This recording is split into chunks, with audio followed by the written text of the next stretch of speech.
So 3 minute story time about why my clothes aren't in here anymore. It was bad. Yep. And honestly, it all started with too much moisture.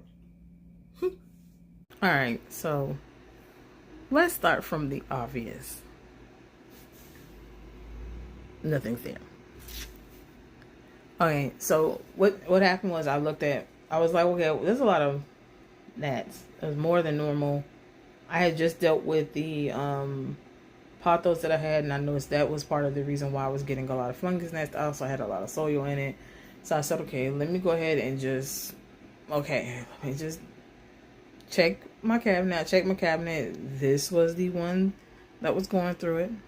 This was the victim. The other two down here were fine. This one was the victim. I said, you want to take it out. I think it's too much moisture. Let me take it out.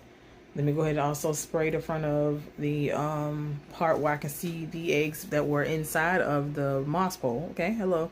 That was in the moss pole. All up in here. And then in the back as well. And I took all that moss out today, so yay. If it gets any worse than that, I'll have to redo all of the moss. And I don't feel like doing that. I swear to God, if I do that, my sister might end up with this plant. I ain't gonna lie. But I did try with my neem oil spray mixture that I use with Castile soap and water. I did try with that first. It did deal with some of it. I'm gonna say it like this. If I'm gonna do that, I don't want to see it no more. But because I could still see it, I felt like it was still there. And because the plant was dying at the bottom, I said, you know what? Let me go ahead and separate. First of all, let me separate those two.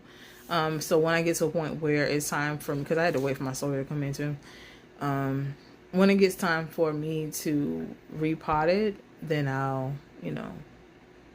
be able to do that without having to worry about cutting it and all of that other stuff. So I did have some foresight, God, thank you. And thank God for the rest of the moss, because that made it so that, not having to worry about it rooting and all of those things, because this plant can live just like this without this, it can live just like this and be just fine. So I don't have to worry about moving anything around, I don't have to do that right now. Maybe when it grows up taller or whatever, I'll have to worry about that. But yeah, and since I saw that it was an issue with this one, even though these two didn't have a problem, I said, let me just take them out because I don't want it to become a problem. Because eventually it's going to be an issue, and I didn't want it to be. So I wanted to be in a position where it can dry out to, where it needs to, and I can just water it. But yeah.